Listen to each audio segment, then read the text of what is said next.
Good morning students. Today I am going to explain chapter 2 the big house. एक बहुत बड़ा घर. इससे पहले हमने फर्स्ट चैप्टर पढ़ा था chapter 1 mercy. Now second chapter is the big house. एक बहुत बड़ा सा घर. हमारे सेकेंड चैप्टर का नाम है the big house. So let's start. Ali was always complaining against his family member. एक मैन था अली. उसकी फैमिली में हमेशा हर कोई उससे कोई ना कोई कंप्लेंट करता रहता था. वो हमेशा कंप्लेन से घिरा हुआ रहता था. कंप्लेन का मतलब होता है किसी की शिकायत करना. जैसे आप लोग होता है ना, क्लास में कोई भी स्टूडेंट एक दूसरे से लड़ाई करते हैं तो आप लोग टीचर के पास कंप्लेन लेके जाते हैं कि मैम ये हमें मार रहा है या ये हमें पीट रहा है, ये हमसे झगड़ा कर रहा है, वॉट एवर. सो ये वो कंप्लेन है, ठीक है. तो अली जो था उसकी फैमिली वाले हमेशा उससे कंप्लेन करते रहते थे. He had a big family, क्योंकि उसकी एक बहुत बड़ी सी फैमिली थी. बहुत बड़ी फैमिली थी उसकी. अब उसकी फैमिली में कौन कौन था? ही मतलब वो खुद था, हिज वाइफ उसकी वाइफ थी, एंड हिज 6 ग्रोइंग चिल्ड्रन, और उसके 6 बच्चे थे जो ग्रोइंग एज के थे. मतलब जो हल्के हल्के बड़े हो रहे थे धीरे धीरे. सब बड़े नहीं थे, कुछ छोटे थे कुछ बड़े थे, तो सब हल्के हल्के बड़े होते जा रहे थे. Live in a small 1 room house. और ये सभी लोग मिलकर एक रूम के घर में रहते थे. मतलब इनके पूरे घर में सिर्फ एक रूम था और उस रूम में ये सब लोग रहते थे. इसीलिए इस चैप्टर का नाम है द बिग हाउस. मतलब वो इतना छोटा था लेकिन फिर भी इस चैप्टर का नाम इन्होंने क्या रखा? A big house. ओके. सो आगे बढ़ते हैं. अली वुड ग्रम्ड मतलब होता है बड़बड़ाना. अली हमेशा कुछ ना कुछ बड़बड़ाता रहता था, कुछ ना कुछ बोलता रहता था. क्यों? क्योंकि वो इतना ज़्यादा फ्रस्ट्रेटेड हो गया था अपने घर वालों की बातें सुन सुनकर. उसको ऐसा लगता था कि हर कोई मुझसे ही शिकायत करता है. बच्चे हैं, वाइफ हैं, हर कोई मुझसे ही शिकायत करता रहता है. तो वो कुछ ना कुछ बड़बड़ाता रहता था. There is so little space in this house. उसके घर में बहुत ही कम स्पेस था. क्यों? क्योंकि जहाँ पर एक वो खुद रहता था, एक उसकी वाइफ रहती थी, उसके 6 बच्चे ग्रोइंग एज के बच्चे रहते थे और एक रूम था. तो वो स्पेस नहीं था उसके रूम में बिल्कुल भी. Allies wife would cry. Ali की जो वाइफ थी वो रोती ही रहती थी हमेशा. क्यों? I can't even do homework house work properly. मैं ना तो बच्चों का कोई काम करवा पाती हूँ, ना मैं खुद घर का कोई काम कर पाती हूँ ठीक से. क्यों? क्योंकि अगर एक रूम आपको दे दिया जाए और उसमें आपको बहुत सारा काम हो तो क्या होता है, कंजस्टेड हो जाता है काम करना. तो वो इसीलिए रोती थी कि मैं घर का कोई भी काम प्रॉपर तरीके से नहीं कर पाती हूँ. मतलब एक सही तरीके से सीक्वेंस में नहीं कर पाती हूँ.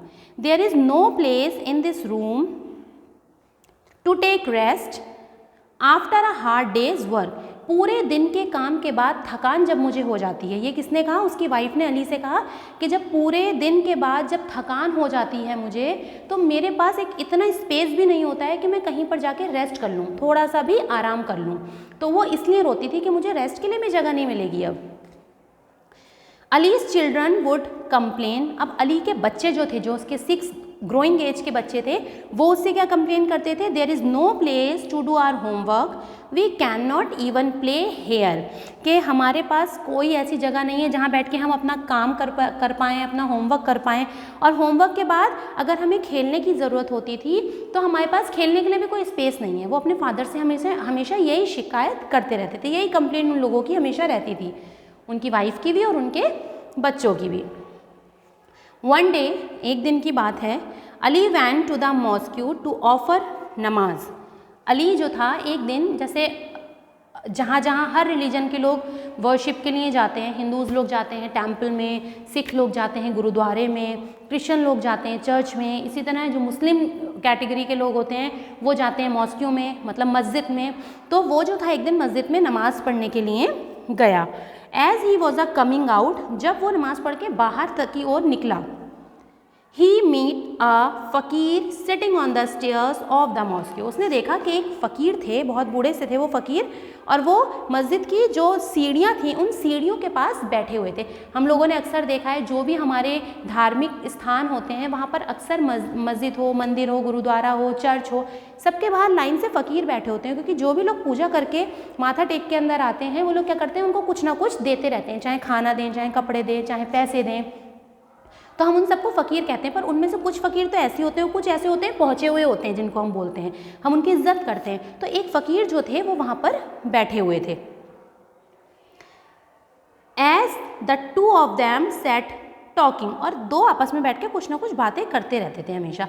वो उसने देखा कि वो फ़कीर बैठे हैं और वो लोग आपस में कुछ बातें कर रहे हैं। Ali told the fakir how and he his family were living in such a cramped space. Cramped space का मतलब होता है वो जगह जो बहुत ही ज़्यादा तंग हो। मतलब सपोज़ मैं यहाँ खड़ी हूँ और बस ये इतना सा ही रूम होता, यहीं पे वाइट बोर्ड होता, यहीं पर स्टूडेंट्स भी बैठते, तो वो क्रैम्ड प्लेस हो जाता। क्रैम्ड प्लेस मतलब वो बहुत ज़्यादा तंग जगह हो जाती जहाँ पर स्पेस नहीं होता है। तो उसने अली ने उस फ़कीर से पूछा कि आप लोग जितने हो अपनी फैमिली को लेके कहाँ रहते हो, क्योंकि आप लोग तो इतनी छोटी छोटी जगहों पे रहते हो, आप तो सड़क पे भी रह लेते हो, तो ऐसी क्या ऐसी बात है जो आप लोग अपनी लाइफ जी रहे हो। I live in a one room house, we all eat, sleep, live, play, study and work there. Ali ने कहा कि मैं तो एक कमरे के मकान में तो रहता हूँ, कम से कम मेरे पास एक कमरे का मकान है जिसमें खाने का भी सामान है, पीने का भी सामान है, सोने का भी है, पढ़ाई लिखाई का भी है, काम करने की भी जगह है। मतलब कुल मिला के वो एक कमरा मेरे लिए एक तरीके से बहुत होगा। मेरे पास इतनी सारी चीज़ें करने के लिए हैं उस घर में, और आपके पास तो कुछ भी नहीं है। It is such a small space that we often tread on each others toes and this makes us fight. लेकिन फिर भी अगर हम लोगों का पैर एक दूसरे के पैर से टकरा भी जाता है, अली ने उस फ़कीर से कहा कि मेरे घर में अगर किसी एक बच्चे का या किसी का भी घर में जितने मेंबर हैं, अगर एक अंगूठे से अंगूठा भी टकरा जाता है तो हम लोग आपस में लड़ने को तैयार हो जाते हैं, क्योंकि वहाँ पर इतना स्पेस ही नहीं है। लेकिन आप लोग कैसे रहते हो, क्योंकि वो उसकी कंडीशन देख रहा था और वो ये भी देख रहा था कि मेरे पास तो रहने के लिए जगह है, फिर भी हम लोग सेटिस्फाइड नहीं हैं। द फ़कीर नोडेड हिज हेड, फ़कीर ने नोडेड मतलब अपना सिर हिलाना, झुकाया थोड़ा सा। फ़कीर ने थोड़ा सा सोचा। He had and then asked Ali, और फिर अली से कहा। अब अली से उसने क्या कहा, do you have any animal, तुम्हारे यहाँ कोई जानवर है। ये बात किसने कही, फ़कीर ने अली से कही कि तुम्हारे यहाँ कोई जानवर है। अली वॉज पजल्ड, पजल्ड मतलब हैरान हो जाना। अब उसकी ये बात सुन के अली थोड़ा सा हैरान हुआ, क्योंकि वो बात कर रहा था घर की और उसने एकदम से बात कर दी एनिमल्स की, तो वो थोड़ा सा पजल्ड हुआ। ही रिप्लाइड, उसने उसको आंसर दिया। किसको, अली ने फ़कीर को आंसर दिया। Yes I have a buffalo, a goat, a dog and 2 chickens. हाँ मेरे पास एक बफेलो है, एक गोट है, एक डॉग है और 2 चिकन्स मतलब 2 मुर्गी हैं मेरे पास। They lived in a shed outside the house, लेकिन वो क्या करती हैं, वो मेरे घर के बाहर रहती हैं, क्योंकि मेरे घर में इतना स्पेस नहीं है, मेरा घर छोटा सा है, तो मैंने उनको अपने घर के बाहर एक शेड बना रखा है जहाँ पर सब एनिमल्स रहते हैं, वहाँ पर मैंने इन लोगों को रख रखा है। जितने भी ये एनिमल्स हैं मेरे घर में, इन सबको मैंने वहीं पर रखा हुआ है। द फ़कीर सेड, अब फ़कीर ने क्या कहा, take your dog and the 2 chickens inside the house. तुम एक काम करना, तुम घर जाना, घर जाके जो तुम्हारे घर में एक डॉग है उसे और 2 चिकन जो मुर्गियाँ हैं 2, उनको अपने घर के अंदर ले आना, ठीक है। अली वॉज स्टन, स्टन मतलब दंग रहना। ये बात सुन के अली थोड़ा सा कंफ्यूज्ड हुआ, दंग रह गया एकदम, कि मैं तो कह रहा था कि मेरे घर में इतने लोग हैं, हम ही लोग सेटिस्फाइड नहीं हैं अपने एक रूम सेट से, तो ये एनिमल को मैं क्यों ले आऊँ। वो थोड़ा सा दंग हुआ। But he did as the fakir told him to do, लेकिन फ़कीर ने जब उससे ये करने को कहा तो वो राज़ी हो गया। Now his 1 room house become even more crammed. अब जब वो घर आया और उसने उस एक डॉग को और 2 चिकन्स को जब अपने घर के अंदर रखा तो क्या हुआ, घर और ज़्यादा क्रैम्ड हो गया, मतलब तंग हो गया और ज़्यादा। क्योंकि क्या होता है, अभी क्लास में हमारे, आपकी क्लास में जितनी सीट्स हैं सब फुल हैं, तब भी आपको ये लगता है एक सीट पे 2 स्टूडेंट्स बैठे हैं, फिर भी आपको ये लगता है अरे हम अनकंफर्टेबल से हैं, एक सीट पे 2 क्यों बैठे हैं? सपोज अगर एक सीट पे 3 बैठ जाएंगे तो आपका क्या हाल होगा? तो आपको और फ्रस्ट्रेट हो जाएंगे आप लोग कि अरे यहाँ तो 3 बैठ गए। तो वही हाल अली का हुआ। जब वो घर में डॉग और चिकन्स को लेकर आया तो उसने देखा कि और ज़्यादा तंग होता जा रहा था कमरा, क्योंकि लोगों की क्वांटिटी बढ़ती जा रही थी, जबकि कमरा तो उतना का उतना ही था रूम। ठीक है। 2 days later, अब 2 दिन के बाद, ही मेड द फ़कीर again at the steps of the mosque, वो फिर मॉस्क्यू हो गया नमाज के लिए और उसने उसी स्टेयर्स पे उन्हीं फ़कीर को दोबारा देखा। द फ़कीर asked him how he was going now, फ़कीर ने उसे बुलाया और पूछा अब तुम्हारी लाइफ कैसी चल रही है, क्या चल रहा है तुम्हारे यहाँ? अली क्राइड, अली रोया। टेरिबल मतलब बहुत भयानक। The animals have made the room all the more crammed, इन जानवरों को तो लाने से मेरा घर और ज़्यादा भर गया है और क्रैम्ड हो गया है मेरे घर में। We are now squeezed in a corner, अब तो हम लोग और कोने में घुसते चले जा रहे हैं। मतलब पहले ही हम लोगों को ऐसा लगता था कि हम लोग घर में नहीं है, कि सब एक एक कोने में है क्योंकि इतनी कम जगह थी। अब जब ये 2 जानवर मेरे घर के अंदर आ गए तो अब तो हम लोग ऐसा लगता है कि बिल्कुल ही साइड हो गए हैं, वही वो नज़र आते हैं। वॉट शुड वी डू, हमें क्या करना चाहिए? द फ़कीर स्माइल्ड, फ़कीर जो था वो थोड़ा सा उसने स्माइल करा और हंसा। डोंट वरी, उसने कहा बेफिक्र रहो, परेशान मत हो। हैव फेथ इन अल्लाह, भगवान पे, ऊपर वाले पे भरोसा रखो। Now take the buffalo and the goat also in the room and meet me after 2 days, अब एक काम करो, अभी तक तुमने डॉग और चिकन्स को अंदर रखा था, अब उनके साथ साथ तुम गोट को और किसको, बुफेलो को, गोट और बुफेलो, इन 2 जानवरों को, इन 2 एनिमल्स को तुम और अपने घर के अंदर ले आओ। अब ये थोड़ा सा फनी हो रहा है ना कि क्या हुआ, उसने पहले तो 2 एनिमल्स को अंदर करा और उसके बाद उसने क्या करा, जो 2 और एनिमल्स थे उनको और अंदर कर दिया, वो भी वो जो थोड़े से बड़े थे।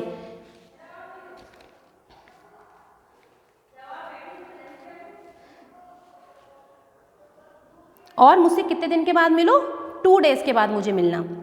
Ali could not believe his years, Ali को ऐसा लगा कि उसे अपने कानों पर भरोसा नहीं हो रहा है, क्योंकि वो उसको अजीब सी फीलिंग आ रही थी ना कि ये तो और जानवर मेरे घर के अंदर घुसाते जा रहे हैं, लेकिन उसे अपनी कानों पे यकीन नहीं हुआ कि अरे फ़कीर ने मुझसे ये बात कही कि और 2 एनिमल्स को घर के अंदर ले आओ।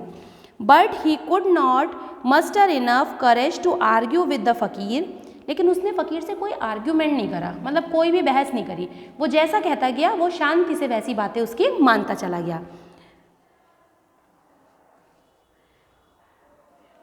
Reluctantly he did as he was told, उसका मन नहीं था वो सब मानने का अली का, लेकिन उसके बाद भी उसने उस फ़कीर की सारी बातें मान ली। Life become hell for all of them as well, was no space even to walk in the room, अब उसके पूरे हाउस में इतना भी स्पेस नहीं था कि वो ज़रा सा भी अपना पैर को भी मूव कर ले। क्यों?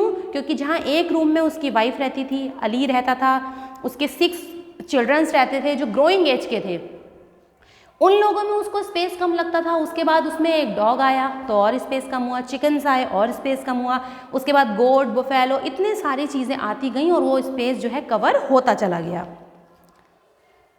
लाइफ बिकम हेल, अब उसे ऐसा लग रहा था कि मेरी जो ज़िंदगी है, जो मेरी लाइफ है, अब वो नर्क में जा रही है। उसे नर्क जैसी फीलिंग आ रही थी अपने ही घर के अंदर। द फ़कीर स्माइल्ड कामली, ये सब बातें वो उसको बताता था और फ़कीर हमेशा हंसता रहता था उसकी बातें सुन के।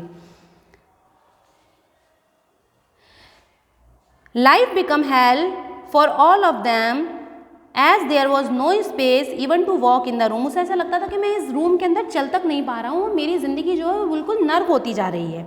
After bearing the torture for 2 days, इसी तरीके से 2 दिन निकल गए। इतने जानवरों के साथ अली और उसकी फैमिली के 2 days स्पेंड हो चुके थे और इन 2 दिनों में वो बहुत ज़्यादा टॉर्चर हुए थे। टॉर्चर का मतलब सबको पता है ना, मतलब मेंटली जो स्ट्रेस ले या मेंटली तरीके से जो थोड़ा सा परेशान हो, this is called torture. Ali went back to the fakir, अब अली फ़कीर के पास वापस आया। And told him his problem, और उसने क्या करा, उसको अपनी प्रॉब्लम बताई। The fakir smile calmly and said take the chickens out, अब फ़कीर जो था ये बात सुन के हंसा और उसने एक सजेशन दिया, एक काम करो, इतने जानवरों को तुमने अंदर रखा था, उसमें से जो चिकन्स हैं, जो छोटे वाले मुर्गी हैं, उनको बाहर निकाल दो, ऐसा करो। Ali rushed back to do this. अब अली ये सब कुछ करना चाहता था क्योंकि उसे अपने घर में बहुत ज़्यादा रश लग रहा था, बहुत ज़्यादा कंजस्टेड एरिया लग रहा था उसे, तो उसने क्या करा, बोला ठीक है। But was back the next day, लेकिन जब वो उसे बाहर निकालने के बाद जब वो नेक्स्ट डे फ़कीर के पास आया, the buffalo has chewed up my children's book, he exclaimed. उसने आके कहा वो जो बुफेलो मेरे घर के अंदर है वो तो मेरे बच्चों की सारी बुक्स खा रही है, मैं उसका क्या करूं? द फ़कीर सेड कामली, फ़कीर ने बड़ी ही शांति से आंसर दिया, send the buffalo out to, अच्छा एक काम करो, जो बुफेलो हैं अगर वो परेशान कर रही हैं तो उनको भी घर के बाहर कर दो, जहाँ वो पहले बंदी थी उनको वहीं बांध के आ जाओ। Ali took the buffalo outside to the shed, Ali ने उन बुफेलो को बाहर निकाला और जाके शेड में बांध दिया। After 2 more trips to the fakir on consequent days, इसी तरीके से हल्के हल्के ये प्रोसेस आगे बढ़ता रहा और वो जो 2 जानवर थे वो बाहर चले गए और बाकी जानवर अली के साथ ही उस घर में रहते रहे। The dog and the goat were also back in the shed outside the room. अब धीरे धीरे फ़कीर ने क्या करा, पहले डॉग को बाहर निकलवाया और फिर गोट को बाहर निकलवाया। मतलब उसने क्या करा था, पहले उसने एक एक करके सारे एनिमल्स को घर के अंदर रखा और उसके बाद उसने एक एक करके सारे एनिमल्स को घर के बाहर रखा। व्हेन अली मीट द फ़कीर, जब अली फ़कीर से मिला, on his next visit to the mosque, जब अगली बार वो मॉस्क्यू गया नमाज़ पढ़ने, तो जब उन फ़कीर से मिला, the good old fakir asked him, तो वो जो फ़कीर थे उन्होंने अली से कहा, how are you my good man, तुम कैसे हो अच्छे आदमी। क्यों? क्योंकि वो उसकी सारी बातें मानता जा रहा था। ओ क्वाइट कंफर्टेबल, अली ने बहुत आराम से कहा, बहुत कंफर्टेबल हूँ मैं। With the animal back in their shed, जैसे ही ये जितने एनिमल मेरे घर के अंदर थे ये सब अपनी अपनी जगह पर वापस पहुँचे। The house is big enough for all of us to live comfortably, said Ali. Ali ने क्या कहा कि जैसे ही ये सारे जानवर मेरे घर के बाहर गए मुझे अपना घर बहुत बड़ा लगने लगा। तो इसीलिए इस चैप्टर का नाम है द बिग हाउस। मतलब पहले उसे वो घर छोटा लगता था, लेकिन उसने जब ये देखा कि हम इतने लोग इस घर में एडजस्ट नहीं कर पा रहे हैं और मैंने तो इतने सारे एनिमल्स को भी साथ में रख लिया था, तो उस टाइम हाँ ये घर कंजस्टेड लग रहा था, लेकिन बाद में जैसे ही वो भीड़ बाहर निकली उसे अपना घर लगा बहुत बड़ा सा, कि मैं बहुत बड़े घर में रहता हूँ। ओके, सो स्टूडेंट्स, इस स्टोरी का जो मेन मोटो था वो ये था कि हमारे पास जो चीज़ होती है हमें हमेशा उसी में सेटिस्फाइड रहना होता है। तो मॉरल ऑफ द स्टोरी क्या थी कि ऑलवेज फील हैप्पी, हमेशा हैप्पी फील करो, एंड सेटिस्फाइड, और सेटिस्फाइड रहो विद व्हाट यू हैव, यानी तुम्हारे पास जो कुछ भी है, जितना है, जैसा है, हमेशा उसी में सेटिस्फाइड रहो। कभी भी दूसरों की बहस मत करो कि मेरे पास, सपोज मेरे पास बहुत अच्छा पेन है, आपके पास मुझसे थोड़ा कम है, या आपके पास बहुत अच्छा पेन है मेरे पास थोड़ा सा कम है, तो मैं आपका पेन देखकर जेलस फील करूं कि अरे यार नहीं, इसके पास तो इतना अच्छा पेन है, मेरे पास क्यों नहीं है। तो ये चीज़ें गलत हैं। तो हमारी लाइफ में मेन मोटो हमारी लाइफ का क्या होता है, और इस स्टोरी का specially moral of the story क्या है कि जितना भी जो भी हमारे पास है हमें उसमें हैप्पी रहना चाहिए और सेटिस्फाइड रहना चाहिए। ओके, ग्रीड इज कर्स, लालच बहुत बुरी बला है। ओके, सो ये हमारी स्टोरी कंप्लीट हुई। इसका एक्सरसाइज मैं PDF में भेज दूंगी। Thank you so much, have a nice day.